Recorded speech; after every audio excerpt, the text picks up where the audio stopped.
Sandi, Rudi, dan Bima adalah tiga sahabat yang sudah lama merencanakan pendakian ke Gunung Lawu.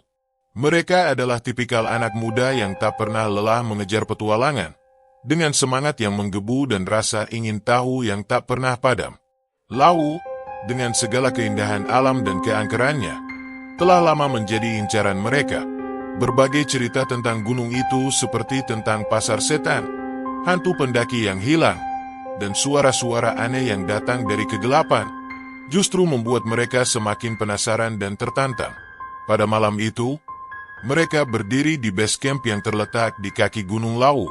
Waktu menunjukkan pukul 9 malam. Mereka memilih pendakian malam karena mereka ingin mendapatkan pemandangan sunrise di puncak, namun suasana di sekitar mereka terasa aneh.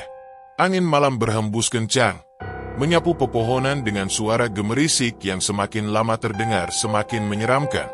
Langit malam tertutup awan tebal, hanya sedikit celah yang memperlihatkan cahaya bulan yang remang-remang.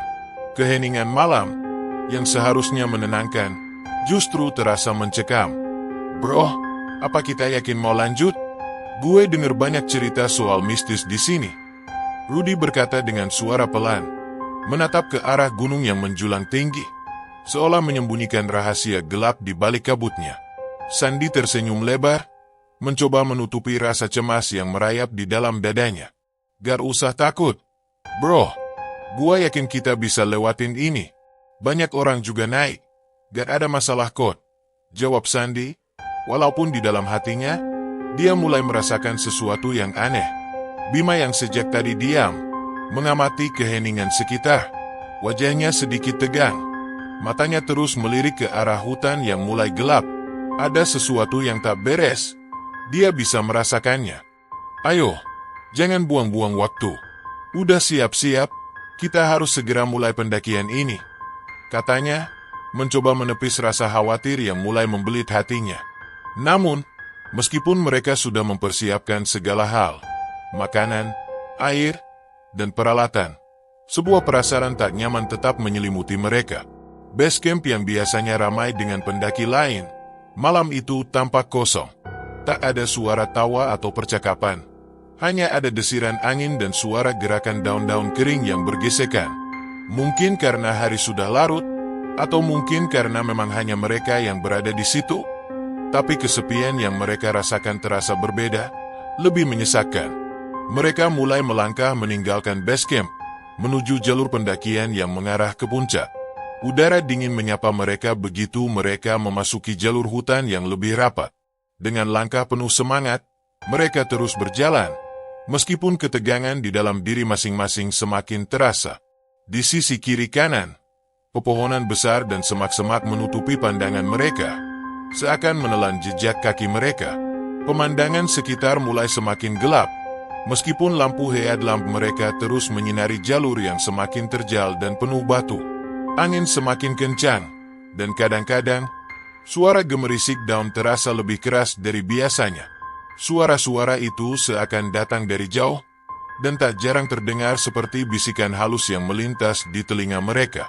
Semua itu membuat mereka merasa seperti sedang diamati oleh sesuatu yang tidak terlihat. Lu dengar gak sih, bro? Kayak ada yang ngikutin. Rudi tiba-tiba berbisik, menoleh ke belakang dengan cemas.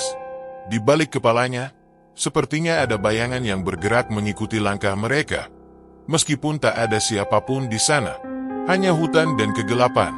Sandi hanya tertawa kecil, berusaha menenangkan diri dan teman-temannya. Gak usah takut, kali ini cuma perasaan aja. Mungkin cuma hewan liar, jawabnya, meskipun jantungnya mulai berdetak lebih cepat dari biasanya. Namun, Bima yang lebih sensitif terhadap suasana, mulai merasa semakin tertekan. Ia terus melirik ke sisi kiri dan kanan jalur pendakian. Di balik pepohonan, sepertinya ada bayangan yang bergerak cepat. Bima menggigil. Ia tak tahu apa itu, tapi ada sesuatu yang sangat mengganggunya. Seperti ada sesuatu yang sedang mengikuti mereka. Udah, cepetan. Jangan berhenti. Bima memutuskan untuk mempercepat langkah. Ia merasa harus terus maju, agar tidak terjebak dalam ketidakpastian yang semakin mengganggu pikirannya. Jalur yang mereka lewati semakin gelap dan sempit.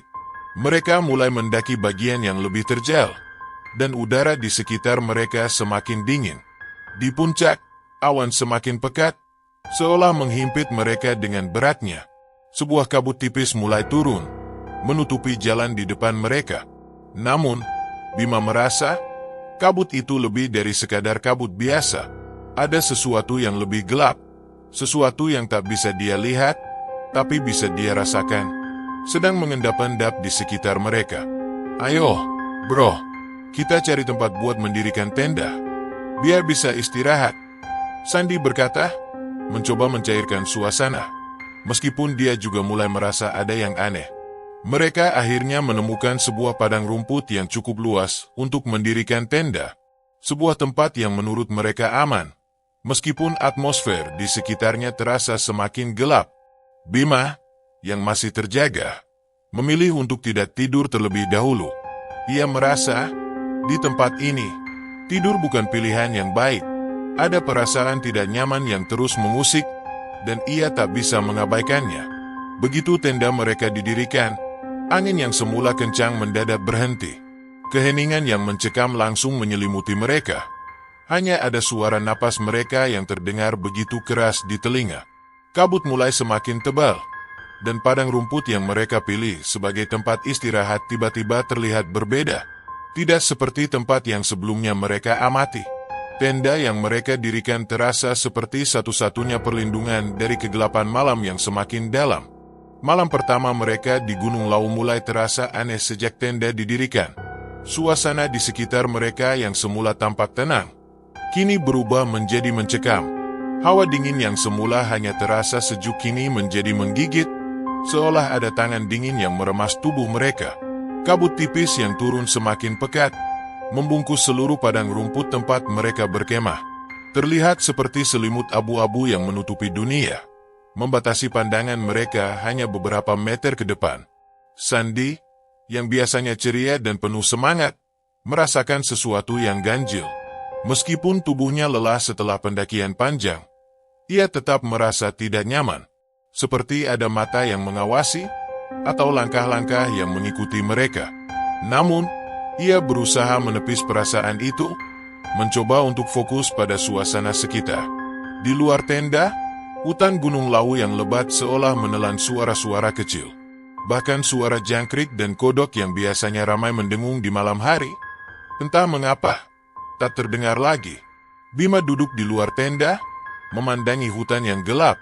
Matanya terpaku pada kedalaman pepohonan yang tampak sepi namun penuh misteri. Kabut semakin pekat, dan seketika ia merasa seperti ada sesuatu yang bergerak di dalamnya. Sesuatu yang sangat besar, seperti bayangan yang menyusup antara pohon-pohon besar. Perlahan, perasaan waspada itu berubah menjadi ketakutan yang nyata. Bro, gue gak bisa tidur, Bima berkata pelan. Suaranya agak tercekat. Gua ngerasa gak enak banget. Rudy yang sedang sibuk merapikan perlengkapan di dalam tenda hanya menoleh sebentar. Lo gak usah takut, Bim. Cuma kabut biasa. Tidur aja. Lo cuma kecapean. Tapi Bima tak bisa tidur. Dia merasa matanya terus dipaksa untuk tetap terbuka. Setiap desah angin yang lewat, setiap gerakan di dalam hutan yang bisa ia dengar samar-samar, membuat tubuhnya semakin tegang. Rasanya ada sesuatu yang sedang mengintai mereka. Suara berisik dari dalam kabut itu semakin terdengar jelas, seperti langkah kaki yang berat menghentak tanah di kejauhan. Bima tahu, itu bukan suara langkah mereka. Sandy yang sudah terlelap dalam tidurnya terbangun mendengar suara bisikan yang terdengar sangat jelas. Suara itu datang dari luar tenda, seperti ada seseorang yang mengucapkan kata-kata dalam bahasa yang tidak dimengerti, dengan suara yang sangat pelan, namun menakutkan. Sandy merasakan bulu kuduknya meremang. Ia berusaha mengabaikan suara itu dan kembali mencoba tidur, namun tidak bisa. Hatinya berdebar lebih cepat dari biasanya. Tiba-tiba, Bima berdiri dan melangkah keluar tenda. Gue gak bisa tidur, bro. Gue keluar sebentar aja, ujarnya dengan nada yang sedikit tergesa-gesa. Sandy dan Rudy hanya bisa mengangguk, meskipun mereka mulai merasakan ketegangan yang sama. Bima keluar tenda dengan kepala sedikit tertunduk. berjalan menuju area yang agak lebih jauh dari tenda. Dengan headlamp yang bersinar redup, Bima mulai berjalan perlahan, berusaha menenangkan diri. Namun, semakin jauh ia melangkah, semakin jelas ia merasakan ada yang mengikutinya. Di balik pepohonan yang mulai tampak kabur karena kabut, Bima melihat sesuatu yang tidak bisa dijelaskan. Ada bayangan yang bergerak sangat cepat di antara pohon-pohon, seperti sosok yang terbang rendah, bergerak dalam keheningan yang mencekam. Bima merasa matanya tidak bisa melepaskan pandangannya dari bayangan itu. Hatinya semakin berdebar, dan jantungnya mulai berpacu. Di kejauhan, ia melihat sebuah cahaya yang semakin dekat. Lampu-lampu yang tidak tahu berasal dari mana, tampak melayang di udara. Ada apa itu? Gumam Bima pada dirinya sendiri. Mulutnya terasa kering. Tetapi semakin ia menatap cahaya itu, semakin jelas ia melihatnya. Sebuah pasar yang penuh dengan orang-orang yang mengenakan pakaian aneh dan usang, seperti pasar yang sudah berabad-abad lamanya, yang tidak pernah berkembang seiring waktu. Di tengah kerumunan, Bima melihat seorang pria tua yang berdiri dengan senyum lebar, matanya kosong dan tidak bernyawa, namun seperti sedang menunggu kedatangan seseorang. Pria itu perlahan mendekat ke arah Bima. Suara desahan angin semakin keras, dan bisikan aneh yang tak bisa dipahami semakin jelas terdengar. Mau beli apa? Nah, kami ada makanan enak buat perjalananmu. Pria tua itu berkata dengan suara yang seperti keluar dari dasar bumi. Bima tergamam, tubuhnya kaku, dan mulutnya seperti terkunci. Ia tahu, itu bukan tempat yang harusnya ia kunjungi. Ini bukan pasar biasa. Ada sesuatu yang sangat kelam di tempat itu, dan setiap detil yang ada di sana terasa mengerikan. Bayangan-bayangan yang bergerak sendiri, bau busuk yang menyengat, dan suara-suara yang semakin keras. Bima membalikkan badan dan berlari kembali menuju tenda dengan secepat mungkin. Langkah kakinya terdengar berat, tetapi suara derap kaki yang mengikuti semakin mendekat, membuatnya panik. Ketika ia kembali ke tenda, ia mendapati Sandy dan Rudy terbangun. Wajah mereka tampak bingung dan cemas. Ada pasar di sana, bro. Pasar setan, kata Bima terbata-bata. Napasnya terengah-engah. Gue gak tahu gimana bisa ke sana, tapi itu bukan tempat buat kita. Sandy dan Rudy saling berpandangan, tidak mengerti. Lu ngapain, Bim? Lo ngimpi aja kali. Rudy mencoba menenangkan Bima, meskipun ia bisa merasakan ketegangan yang menyelimuti tenda mereka. Tapi di dalam hati, ia juga merasakan ada sesuatu yang aneh. Suasana di sekitar mereka menjadi sangat sunyi.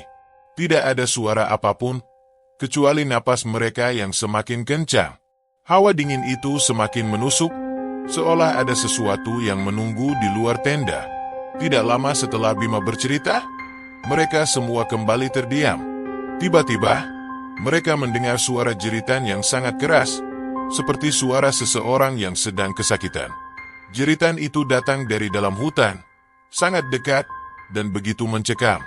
Tanpa pikir panjang, mereka segera keluar tenda, hanya untuk mendapati keheningan yang aneh. Hutan di sekitar mereka kembali tertutup kabut tebal, dan suasana malam terasa begitu berat. Tetapi suara jeritan itu, yang tak mereka tahu dari mana asalnya, masih terngiang di telinga mereka. Setelah malam pertama yang penuh dengan ketegangan, keesokan paginya, mereka memutuskan untuk melanjutkan perjalanan. Walaupun tubuh mereka terasa lelah dan tak nyaman setelah semalam yang mengerikan, ketiganya sepakat untuk terus mendaki, meskipun tanpa benar-benar tahu apa yang akan mereka hadapi selanjutnya. Keinginan untuk mencapai puncak dan merasakan kemenangan setelah perjuangan panjang membuat mereka mencoba untuk mengesampingkan ketakutan yang masih menggerogoti hati mereka. Pagi udah terang. Kita harus lanjut, ujar Sandy, meskipun matanya terlihat lelah dan masih dipenuhi bayangan-bayangan aneh yang terjadi semalam. Suasana pagi yang tenang di Gunung Lawu kontras dengan kegelapan yang mereka alami malam tadi. Rudy mengangguk, meski wajahnya masih terlihat ragu. Iya, bro, kita gak bisa terus begini. Lebih baik kita terus jalan. Semoga semakin jauh dari tempat aneh itu. Bima yang masih tampak cemas, hanya mengangguk pelan. Ia merasa seperti bayangan dari malam pertama masih mengikutinya. Tapi ia mencoba untuk menenangkan diri dan berfokus pada pendakian. Mereka mulai mendaki lagi, melewati jalur yang lebih terjal dengan langkah yang lebih hati-hati, seperti ada sesuatu yang selalu mengawasi mereka. Matahari mulai naik, memberi sedikit kehangatan di tengah udara yang masih dingin. Kabut yang semalam menutupi padang rumput kini mulai menghilang, tetapi perasaan cemas di hati mereka tak mudah untuk lenyap. Langkah mereka terus memanjat jalur yang semakin menantang, melintasi hutan yang rapat, namun dengan semangat yang mulai pudar sedikit demi sedikit. Di tengah perjalanan, mereka mendaki sebuah tebing yang lebih curam.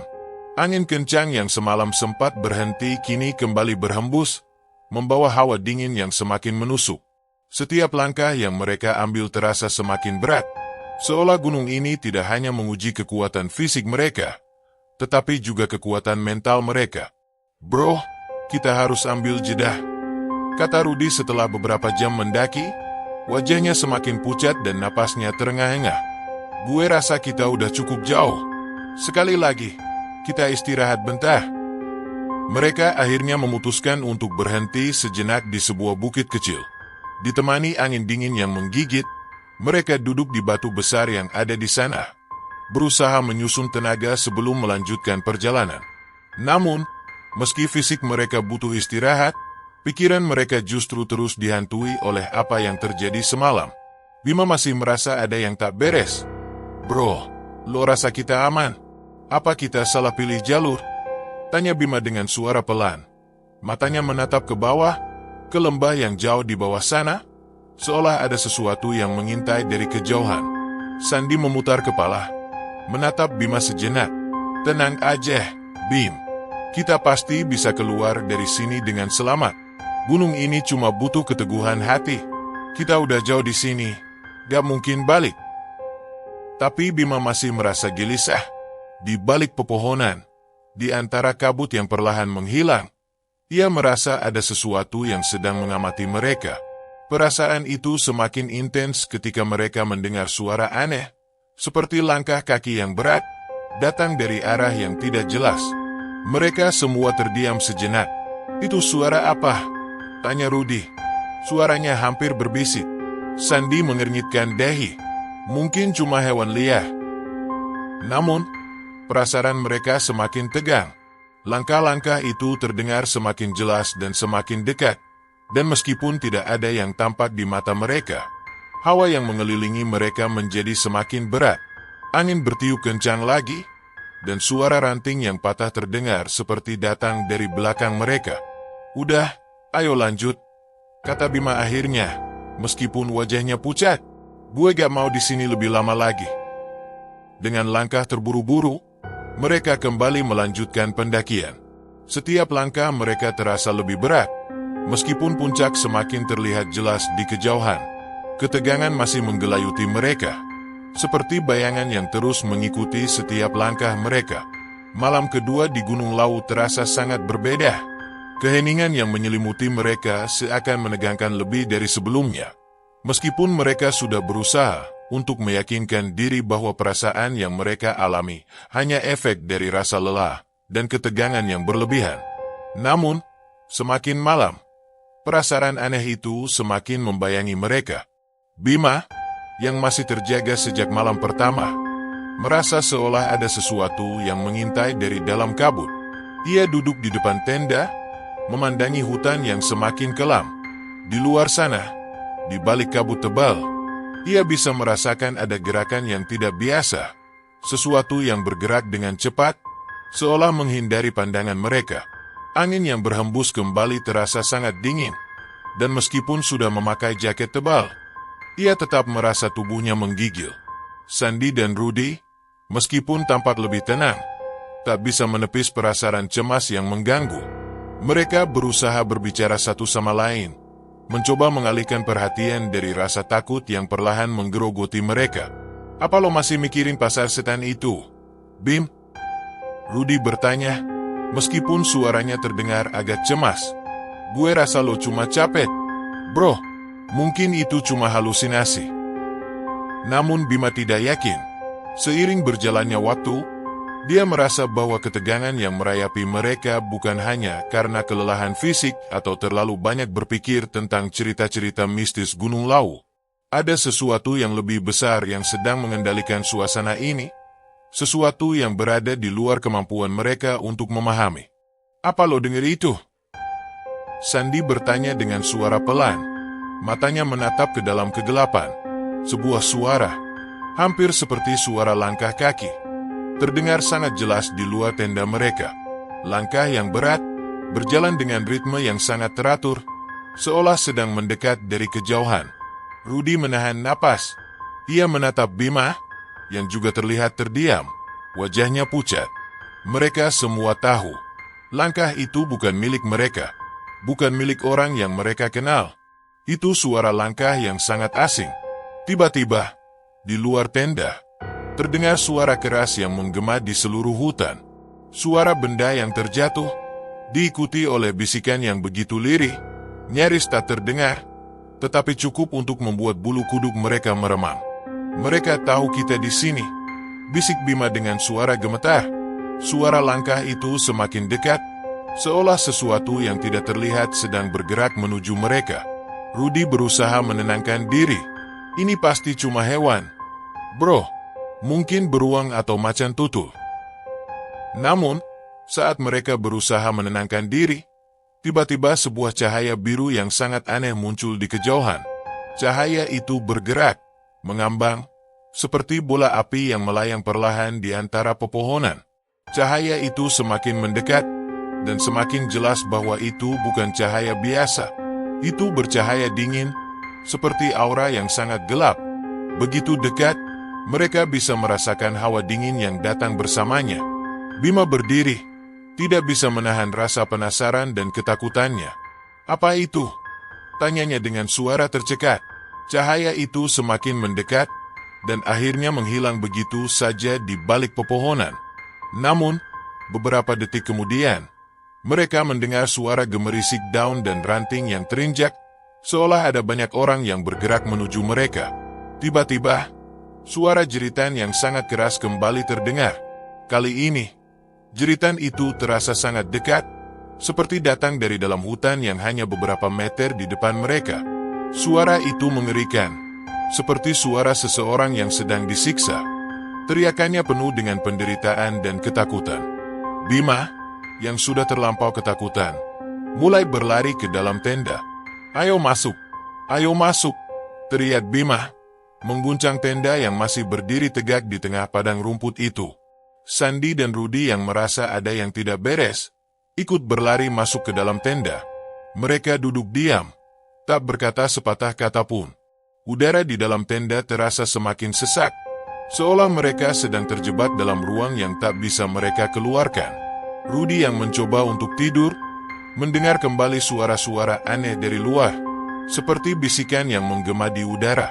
Ia menahan napas, berusaha untuk tidak panik. Namun semakin lama, bisikan itu semakin jelas, semakin terdengar seperti suara manusia yang berbicara dalam bahasa yang tak ia mengerti. Kemudian, dalam keheningan yang sangat menekan itu, mereka mendengar suara ketukan pelan di sisi tenda. Sesuatu, atau seseorang, sedang mengetuk tenda mereka, dengan cara yang sangat teratur, seperti mengetuk pintu rumah seseorang. Mereka semua terdiam, tubuh mereka membeku. Tanpa bisa menahan rasa takutnya, Bima membuka pintu tenda perlahan. Begitu pintu terbuka, mereka melihat sesuatu yang membuat mereka tak bisa bergerak. Di luar tenda, di tengah kabut yang semakin pekat, berdiri sekelompok sosok bayangan yang mengenakan pakaian hitam. Wajah mereka tidak terlihat, hanya ada kekosongan hitam di tempat mata mereka seharusnya. Sandy, Rudy, dan Bima hanya bisa menatap dalam ketakutan. Tubuh mereka bergetar. Mereka tahu, mereka sedang berhadapan dengan sesuatu yang tidak dapat mereka pahami. Sesuatu yang bukan manusia. Sesuatu yang sudah lama ada di Gunung Lawu, menunggu mereka untuk datang. Ketiga pemuda itu akhirnya berhasil keluar dari Gunung Lawu keesokan harinya. Meskipun mereka tidak tahu bagaimana mereka bisa melanjutkan perjalanan dan kembali ke base camp. Tubuh mereka lelah dan hampir kehabisan tenaga. dan mereka hanya bisa menatap hutan yang telah mereka lewati semalam. Semua yang terjadi di malam kedua itu terasa seperti mimpi buruk yang tak berujung. Namun, mereka tidak pernah benar-benar bisa menjelaskan apa yang mereka alami. Tidak ada bukti fisik, tidak ada rekaman atau saksi mata lain. Hanya kabut, bayangan, dan suara-suara aneh yang tetap membayangi mereka hingga hari-hari berikutnya. Mereka tidak pernah kembali mendaki Gunung Lawu. Setiap kali mereka berbicara tentang pendakian itu, suasana menjadi sunyi. Tidak ada kata-kata yang bisa menggambarkan apa yang mereka alami, karena mereka tahu satu hal pasti, Gunung Lawu bukan tempat bagi manusia. Itu adalah tempat yang hanya bisa dijelaskan oleh mereka yang sudah cukup kuat untuk memahami sisi gelap dunia ini.